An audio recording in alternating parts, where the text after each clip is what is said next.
lugar ng mga mayayaman mga paps. Dito. Ito bagong ginagawa tong bahay na to. Mayayaman mga nakatira dito mga paps.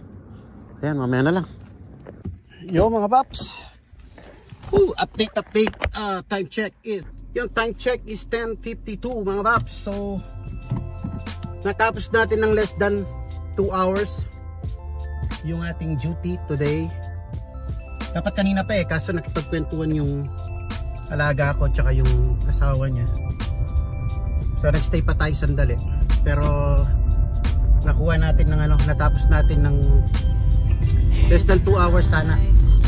Pero that's okay. Hindi pa naman ako inaantok. Parang nabuhayin ako ng dugo mga bap.